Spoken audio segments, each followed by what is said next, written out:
ఈ తెలంగాణ రాష్ట్రంలో తమరికి తెలుసు, మహబూబ్ నగర్ జిల్లాలో మక్తల్ కృష్ణా నదిని దాటుతూ తెల్లవారుతుంటే రాహుల్ గాంధీ గారు తెలంగాణ రాష్ట్రంలో అడుగుపెట్టి 23 రోజులు మహారాష్ట్ర సరిహద్దుల్లో వారు మహారాష్ట్రకు వెళ్ళేటప్పుడు 23 రోజులు తెలంగాణ ప్రజలకు స్పష్టంగా చెప్పారు, తెలంగాణ రాష్ట్రంలో మా ప్రభుత్వాన్ని ఏర్పాటు చేయండి. నేను తెలంగాణ ప్రజలకు నేను మాట ఇస్తున్నా,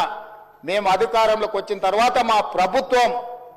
కులాల ప్రాతిపదికన జనాభా సేకరణ చేసి బలహీన వర్గాల లెక్క ఎంతుందో లెక్క తేల్చి వాళ్లకు రాజకీయంగా రిజర్వేషన్లు కల్పిస్తాం, ఉద్యోగ ఉపాధి రిజర్వేషన్లు కల్పించే బాధ్యత మేము తీసుకుంటాం. ఇది సమాజానికి ఎక్స్రే, ఈ ఎక్స్రే ద్వారా ఎవరు ఎంతమంది ఉన్నారో వాళ్ళకి ఎలాంటి ఆర్థిక రాజకీయ ప్రయోజనాలను చేకూర్చాలో మేము చేస్తామని వారు చెప్పారు. అందుకే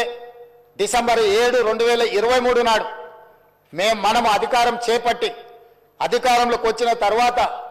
ఎంబడే ఫిబ్రవరి 4 నాడు 2024 నాడు మంత్రివర్గంలో ఆమోదం చేసి ఫిబ్రవరి 6, 2024 నాడు సహచర మంత్రివర్గ సభ్యులు పొన్నం ప్రభాకర్ గారు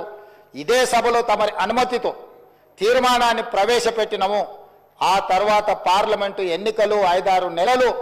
ఈ ప్రక్రియకు పార్లమెంట్ ఎన్నికల వల్ల విఘాతం కలిగింది. కానీ ఈ ప్రభుత్వం మా నాయకుడు మేము ఇచ్చిన మాట ప్రకారం ఈ సమాజంలో కులగణన జరగాలి, కులగణనలో రాజకీయ ఆర్థిక సామాజిక అన్ని వివరాలను పొందుపరచాలన్న ఆలోచనతోటి ఈ కార్యక్రమాన్ని ముందుకు తీసుకెళ్లాలన్న లక్ష్యంతో మంత్రివర్గ ఉపసంఘాన్ని పెద్దలు ఉత్తమ్ కుమార్ రెడ్డి గారి అనుభవాన్ని దృష్టిలో పెట్టుకొని వారిని దామోదర్ రాజ్ నరసింహ గారిని, పొన్నం ప్రభాకర్ గారిని,